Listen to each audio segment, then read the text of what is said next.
सब जाति सब यहाँ पे जुड़े हुए हैं, तो सिर्फ कुर्मी को ही वो टारगेट कर रहे हैं कि कुर्मी आदिवासी नहीं है। गुमला की जो है पूर्व प्रत्याशी यानी निशा भगत, उसने एक बयान जारी की है कि कुर्मी जो है आदिवासी नहीं है, और बहुत सारे ऐसा बात बोल चुके हैं। तो पार्टी में रहने के बाद भी ऐसा बयान वो दे रही है, तो आप क्या कहना चाहते हैं? नमस्कार, जोहार। आप देख रहे हैं न्यूज़ 10 में फिर से आपका स्वागत है। चलिए फिर से और एक न्यूज के साथ हम आ चुके हैं, जो कि अभी जेएलके पार्टी में तहलका मचा हुआ है। सबसे पहले हम बात करते हैं जेएलके के केंद्रीय प्रवक्ता टेकलाल महतो जी से। सबसे पहले दादा जोहार। जोहार। तो सबसे पहला क्वेश्चन यही हो कि टाइगर जयराम महतो का स्वास्थ्य थोड़ा क्या ठीक है या खराब है? एक फोटो के माध्यम से हम देखें कि वो थोड़ा हॉस्पिटल में भर्ती थे। हाँ, खुद अपना फेसबुक आईडी में वो छोड़े हैं कि उनका तबीयत खराब है, अस्वस्थ हैं। थोड़ा डॉक्टर उनको, आप जिस तरह से उनका भागम भागी है, सुबह से शाम रात तक, जिस तरह से वो राज्य के जनता के लिए, राज्य के हित के लिए जिस तरह से वो सफर कर रहे हैं, जिस तरह से लोगों को जगाने का काम पूरा झारखंड में कर रहे हैं, नो डाउट कभी कभी तबीयत तो खराब होगी ही, और है, अस्वस्थ है, लेकिन 4-5 दिन में ठीक हो जाएगी। चलिए, सबसे यही प्रार्थना करते हैं कि भगवान से भी यही प्रार्थना करते हैं कि टाइगर जयराम महतो जल्दी स्वस्थ हो जाए। चलिए, पहला क्वेश्चन यही है कि गुमला की जो है पूर्व प्रत्याशी यानी निशा भगत, उसने एक बयान जारी की है कि कुर्मी जो है आदिवासी नहीं है, और बहुत सारे ऐसा बात बोल चुके हैं। तो पार्टी में रहने के बाद भी ऐसा बयान वो दे रही है, तो आप क्या कहना चाहते हैं? खैर, आपको बता दे, वो तो पार्टी में अब नहीं रही, और निशा भगत जी के बारे में लोग ना ही बोले तो ठीक रहेगा। वो ट्रोल होना चाह रही है, वो चाह रही है कि हम ट्रोल हो जाएं और थोड़ा सा फेमस हो जाएं। देखिए, जेल कैंप में है इसलिए आज ट्रोल हो रही है, इससे पहले कांग्रेस में थी, कितना स्ट्रगल की है राज्य हित में, कितना स्ट्रगल किए, कितना कार्य किए आदिवासी का हक अधिकार के लिए। आप उसका पुराना इतिहास देखिए ना, कुछ नहीं था। आज प्रत्याशी बनी जेल कैंप से, आज जो इतना ट्रोल हो रही है, आज जो मीडिया उसके पास पहुंच रहा है। क्यों पहुंच रहा है? क्योंकि जेल कैंप की थी, और अचानक जयराम महतो जी कुर्मी समुदाय से आते हैं, और कुर्मी समुदाय के विपक्ष में बोल रही है, कुर्मी समुदाय को लेकर उल्टा पुल्टा बयान दे रही, इसलिए वो ट्रोल रहा। हम तो बोल देना चाहते हैं कि वो फाइनेंस है। इसको घाटशिला उपचुनाव को देखते हुए इसका यूज वेपन के तौर पे किया जा रहा है। इसको विपक्ष के लोगों के द्वारा फाइनेंस किया जा रहा है, ताकि वो पार्टी को बदनाम करे और खुद फेमस हो, थोड़ा सा ट्रोल हो जाए। ज्यादा दिन नहीं चलेगा, 4-5 दिन लोग पूछेंगे, क्योंकि फाइनेंस है, कितना दिन लोग फाइनेंस करेगा कहीं ना मीडिया कहीं को। बोल रहे फाइनेंस है, घाटशिला उपचुनाव से रिलेटेड बोल रहे हैं आप। तो उसमें सिर्फ ये और सारे जो इस जेल कैंप पार्टी में बहुत सारे जो है, तो सब लिंग सब जाति सब यहाँ पे जुड़े हुए हैं, तो सिर्फ कुर्मी को ही वो टारगेट कर रहे हैं कि कुर्मी आदिवासी नहीं है। देखिए, आपको बताएं, जब पार्टी जो होती है वो सारे धर्मों, सारे लोगों, सारे जातियों को सम्मान करती है, और सारे को मिला के चलती है, और राज्य के विकास के लिए ये पार्टियां कार्य करती है, जो भी पार्टी हो। ठीक है, अब बात रहा कि उसको हाईलाइट होना है। ठीक है, आप कुर्मी आंदोलन को टारगेट करके क्या फायदा है? कुर्मी आज से नहीं लड़ रहा है, 1950 से आंदोलनरत है, 75 साल से आज वो स्ट्रगल कर रहा है, अपने हक अधिकार के लिए लड़ रहा है।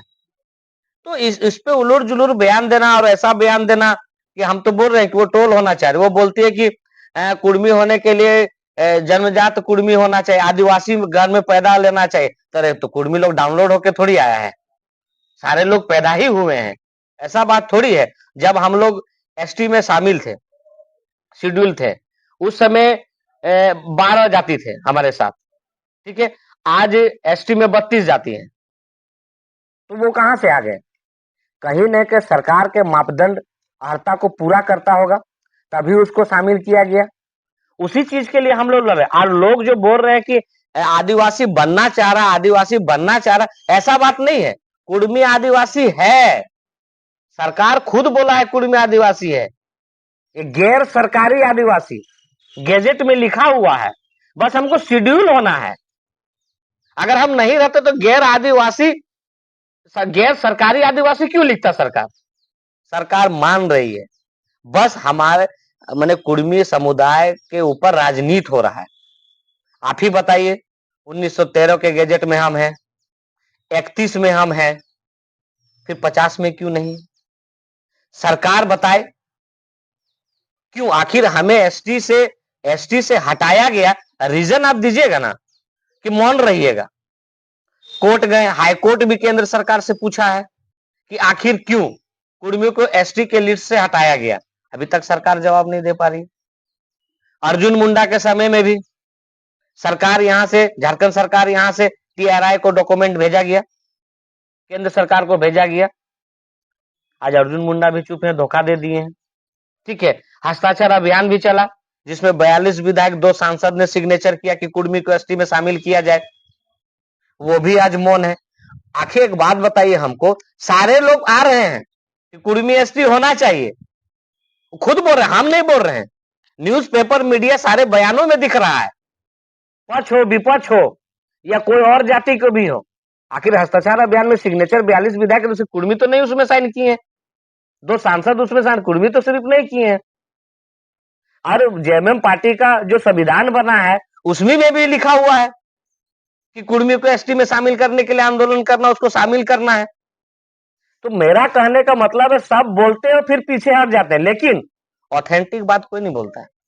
सरकार बोले ना, क्यों नहीं रखना चाह रहे, रिसर्च करे ना। आज रिसर्च से पता भी चला है कि कुर्मी का डीएनए 65 साल पुराना है। और क्या चाहिए? कुर्मियों के ऊपर सिर्फ और सिर्फ राजनीति हो रहा है, और जयराम महतो कुर्मी है इसलिए इसके पार्टी को टारगेट किया जाता है। ऐसा नहीं है, जयराम महतो जब भी बात करते हैं पूरे झारखंड हित में बात करते हैं, जबरदस्ती कि उसको कुर्मी का टैग दिया जा रहा है। क्या जेएमएम में कुर्मी विधायक नहीं है? क्या बीजेपी में कुर्मी विधायक नहीं है? क्या कांग्रेस में कुर्मी विधायक नहीं है? किसमें नहीं है? सारे पार्टियों में है, ऐसा बात नहीं। बस ये नया उभरता चेहरा है, इनका संथाल में भी पकड़ बन चुका है। हम तो यही निशा भगत जी को कहना चाहते हैं कि आप आदिवासी के लिए कितना लड़े हैं, क्या क्या लड़े हैं, क्या क्या किए हैं, क्या क्या आंदोलन किए हैं। जेएलकेएम का देन है कि आपको प्रत्याशी बनाया गया गुमला से। आपको इस बैनर तेरे आदिवासी हित में कार्य करना चाहिए। आज संथाल में बांग्लादेशी घुसपैठ हो रहा है, आप डॉक्यूमेंट देख रहे हैं। जनजाति आयोग से रिपोर्ट भी आ रहा है कि वहां का आदिवासी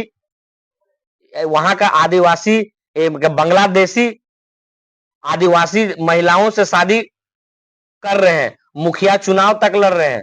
वहां का आदिवासी मुस्लिम धर्म अपना रही है, यहां तक कि आदिवासियों को क्रिश्चियन धर्म भी अपना रहा है। निशा भगत खुद तो बोल रहे मेरा मम्मी क्रिश्चियन है।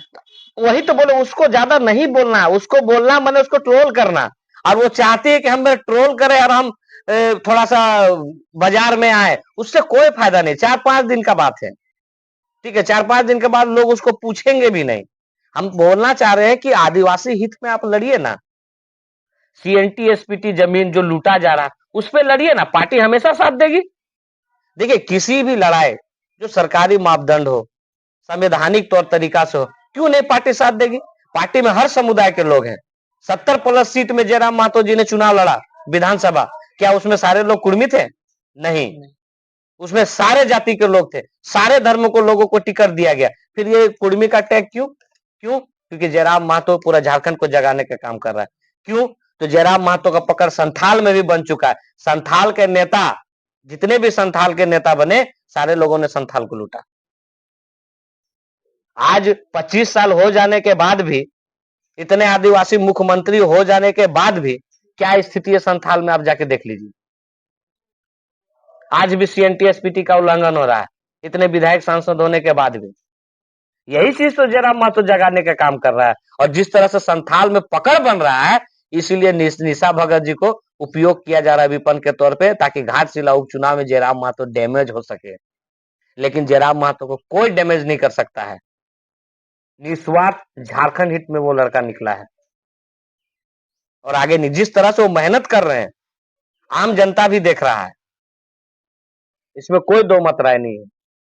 चलिए, बहुत अच्छा लगा बात बताने के लिए। उससे पहले हम जब घाटशिला उपचुनाव के बारे में बोले, तो घाटशिला उपचुनाव में जेएलकेएम प्रत्याशी जो पहले जो प्रत्याशी थे वो रहेंगे, क्या दूसरा कोई चेंज होने वाला है? देखिए, ये तो पार्टी फोरम का चीज, जिसमें केंद्र कमेटी बैठेगी, विचार करेगी, विमर्श करेगी कि किसको देना है नहीं देना है, क्योंकि पार्टी किसी फॉर्म के तहत चलती है।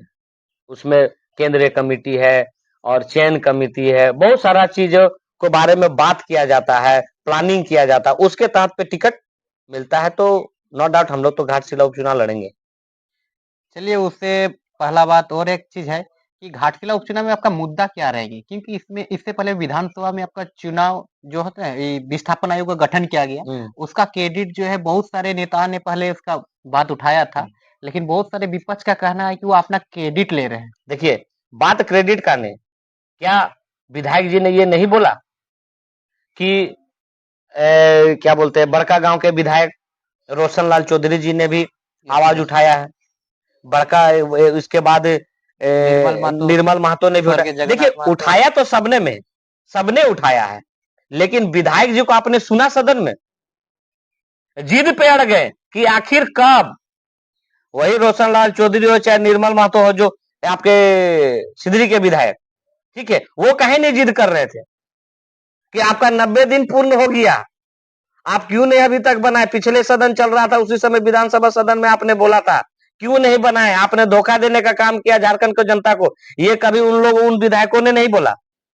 लेकिन जयराम महतो ने जबरदस्ती जिद किया कि आखिर कब, 90 दिन टल गया, आपको बताना होगा कि अगला सदन में, अगला सत्र में होगा कि उसके बाद होगा, आपको करना होगा। आप सिर्फ प्रक्रियाधीन बोल के हम विधायकों को टाल नहीं सकते हैं, मुझे नहीं बैठा सकते हैं प्रक्रियाधीन बोल के।